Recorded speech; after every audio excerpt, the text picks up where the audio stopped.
मामला है। हाईकोर्ट इस मामले पर सुनवाई के लिए तैयार है, लेकिन एक बार कोर्ट भी यह जानने की कोशिश करेगा कि जब आपने चुनाव आयोग से शिकायत की तो चुनाव आयोग का तर्क क्या रहा इस पूरे घटनाक्रम को लेकर। सोमनाथ भारती ने बासुदेव स्वराज की जीत को चुनौती दी है। सोमनाथ भारती ने दिल्ली हाईकोर्ट का रुख किया है, याचिका दायर की है, तो बासुदेव स्वराज ने याचिका को बेहद कमजोर बताया है। अदालत में नहीं टिक पाएगी ये याचिका, बासुदेव स्वराज का कहना है। सोमनाथ भारती अपने ही विधानसभा क्षेत्र में हार गए।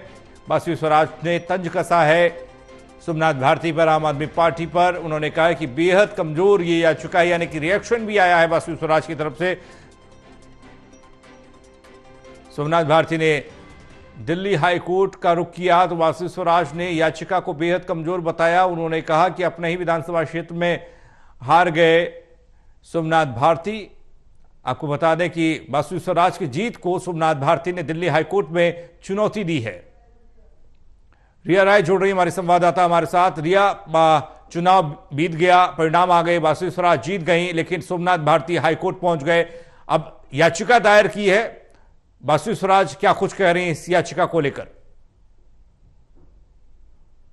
कि सांसद जो हैं बासुदेव स्वराज, उनको लेकर जिस तरीके से सोमनाथ भारती ने हाईकोर्ट में याचिका जो है बीते दिन ही दायर की है, उसके बाद इस पर बासुदेव स्वराज की जो प्रतिक्रिया है वो सामने आ चुकी है। बासुदेव स्वराज का सीधे तौर पर उनकी याचिका को लेकर कहना है कि जो याचिका दायर की गई है वो बेहद ही कमजोर है और ज्यादा वो कोर्ट में नहीं टिक पाएगी। इसके अलावा उनको ये भी कहा गया है कि सोमनाथ भारती खुद अपनी जो विधानसभा सीट है यानी कि मालवीय नगर, वहीं से वो हार गए, तो वो कहीं ना कहीं पर दिखाता है कि उनकी जो नकारात्मकता है वो कितनी ज्यादा नजर आती है। ऐसे में जो याचिका दायर की गई है वो बहुत ही ज्यादा कमजोर है और जिस तरीके की स्थिति लोकसभा चुनाव में देखी गई वो कहीं ना कहीं पर ये तय करती है कि आगे चलकर जब विधानसभा चुनाव के लिए वो अपना नाम निर्वाचन के लिए रखेंगे तो उसका भी चयन नहीं होगा, क्योंकि लोकसभा चुनाव में उनके ही विधानसभा क्षेत्र से उनको करारी हार मिली है। अगर इस तरीके की उन्होंने याचिका को दायर किया है तो वो याचिका कहीं ना कहीं पर उनकी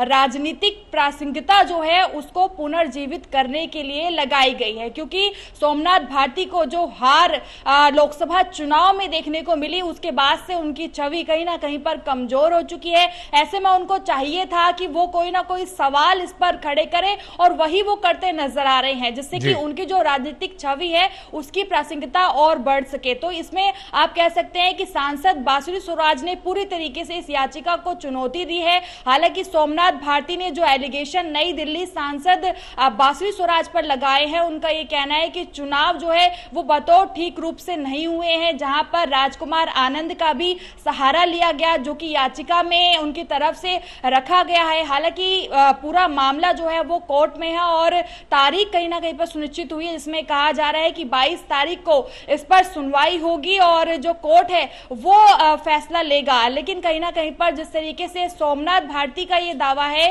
कि जहां पर सांसद बासुदेव स्वराज को जितने वोट मिले थे उससे ज्यादा वोट सोमनाथ भारती को मिले थे, लेकिन वहीं पर राजकुमार आनंद जो कि बसपा से थे लेकिन अचानक से वो आम आदमी पार्टी से कहीं ना कहीं पर इस्तीफा देते हैं, कुछ समय उससे प्रचार करते हैं, उसके बाद बसपा में जाते हैं, वहां से टिकट लेते हैं और जो वोट उन्हें प्राप्त होते हैं उसका हेरफदल जो है वो कहीं ना कहीं पर किया जाता है, जिसके बाद बासुदेव स्वराज को जीत का मौका मिलता है। तो इस तरीके के तमाम आरोप जो है इस वक्त सोमनाथ भारती की तरफ से लगाए गए हैं, लेकिन बासुदेव स्वराज ने इसको एक्सेप्ट भी किया है और ये कहा है कि याचिका पूरी तरीके से निराधार भी है और कमजोर भी है।